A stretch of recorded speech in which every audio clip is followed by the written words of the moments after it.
근무처에서 급여를 받고 있는 분의 소득세 확정 신고에 대해서 설명드리겠습니다.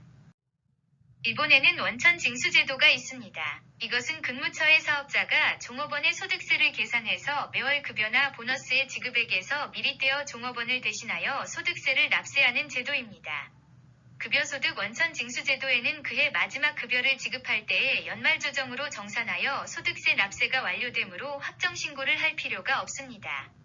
또한 국외에 거주하는 배우자나 부모님 등 부양가족에 대해서도 필요한 서류를 준비하면 연말 조정에서 부양공제를 받을 수 있습니다. 앞 페이지에서 원천 징수 제도에 의해 소득세 납세가 완료되는 것을 설명했습니다만 안에는 확정 신고를 해야만 하는 경우나 확정 신고를 하면 세금이 환급되는 경우도 있습니다. 먼저 확정 신고를 하면 세금이 환급되는 경우에 대해서 설명드리겠습니다. 급여 등에서 차감하고 있는 소득세 등의 환급을 받기 위해서는 확정 신고를 해야 합니다. 어떤 분이 대상이 되는지 말씀드리자면 예를 들면 의료비공제를 받고 싶은 경우나 부양공제를 추가하고 싶은 분, 주택담보대출공제를 받고 싶은 경우에 연말 조정을 할 수 없었던 분 등입니다. 다음으로 법률적으로 확정 신고가 필요한 경우에 대해서 설명드리겠습니다. 국가의 세금은 납세자 한 사람 한 사람이 스스로 세무서에 가서 소득 등의 신고를 함으로써 세액이 확정되고 이 확정된 세액을 스스로 납부하는 신고납세 제도를 채용하고 있습니다. 어떤 분이 대상이 되는지 말씀드리자면 예를 들면 급여를 한 곳에서 받고 있고 급여소득과 퇴직소득 이외에 각종 소득금액의 합계금액이 20만엔을 넘는 분, 급여를 두 곳 이상에서 받고 있으며 연말 조정을 하지 않은 수입금액과 급여소득 및 퇴직소득 이외에 각종 소득금액의 합계금액이 20만엔을 넘는 분, 급여의 연간 수입금액이 2천만엔을 넘는 분 등입니다. 소득세 확정 신고의 상담 및 접수는 급여를 받은 해에 다음해 2월 16일부터 3월 15일까지입니다. 납부해야 할 소득세를 현금 등으로 납부할 경우에는 3월 15일이 납부기한입니다. 또한 소득세 환급을 받기 위한 환급 신고에 대해서는 2월 15일 이전에도 할 수 있습니다. 개인사업자의 소득세 확정 신고에 대해서는 개인사업자 소득세 등 확정 신고에 대해서를 보십시오. 법률적으로 확정 신고가 필요한 분이 다음 해 3월 15일까지 확정 신고서를 제출하지 않은 경우에는 납부해야 할 본래의 세액 외에 무신고 가산세나 연체세가 부과될 수 있습니다.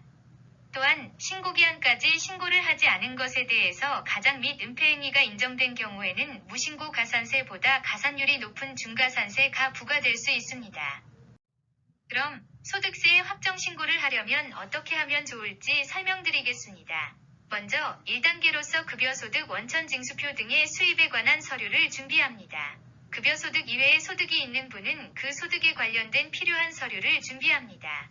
이것은 소득세 확정 신고서를 제출할 때에 그해에 신고해야 할 모든 소득 금액을 신고서에 기재하며 소득세액의 계산을 하기 위해서입니다. 또 각종 소득공제에 관한 증명서를 준비합니다. 의료비공제를 받을 경우에는 의료비공제 명세서를, 주택담보대출공제를 받을 경우에는 주택차입금 등 특별공제의 계산명세서의 작성과 제출이 필요합니다. 다음으로 2단계로서 준비한 서류 등을 바탕으로 소득세 확정신고서를 작성합니다. 작성할 때는 국세청 HPV 확정신고서 등 작성 코너를 이용하면 편리합니다.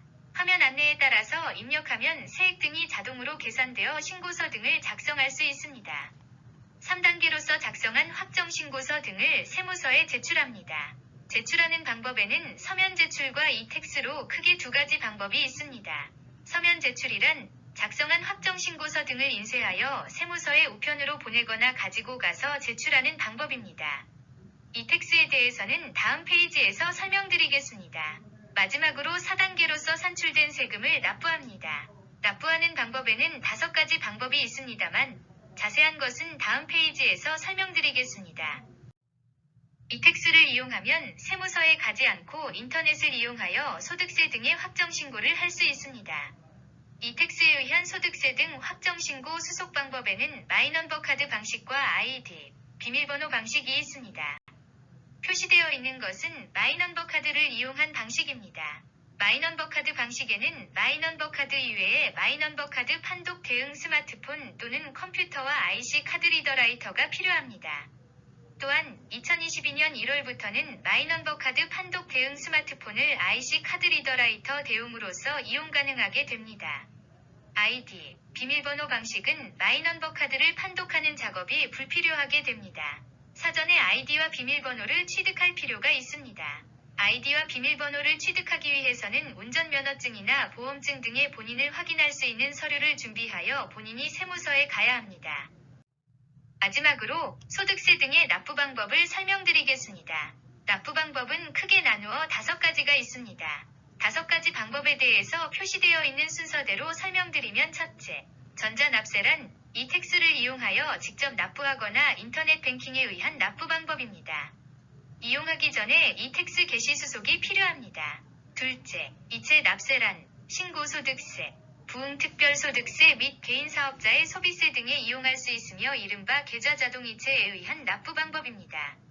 이용하려면 신고소득세는 3월 15일까지, 소비세는 3월 31일까지 관할 세무서에 계좌이체일에서를 제출하거나 전자신청을 해야 합니다.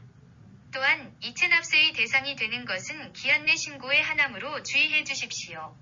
셋째, 신용카드 납부는 전용 웹화면에서 신용카드에 의해 납부할 수 있으나 별도로 신용카드 회사에 결제 수수료가 듭니다. 넷째, 편의점 납부는 집 근처의 편의점에서 납부하는 방법입니다. 국세청 HP에서 2차원 바코드를 인쇄하여 편의점에서 납부할 수 있습니다. 다만 납부금액 상한은 30만원입니다. 다섯째, 창구 납부는 우체국이나 은행 등 관할 세무서 창구에서 현금으로 납부하는 방법입니다. 이상으로 급여소득자의 소득세 등의 확정신고에 대해서 설명을 마치겠습니다.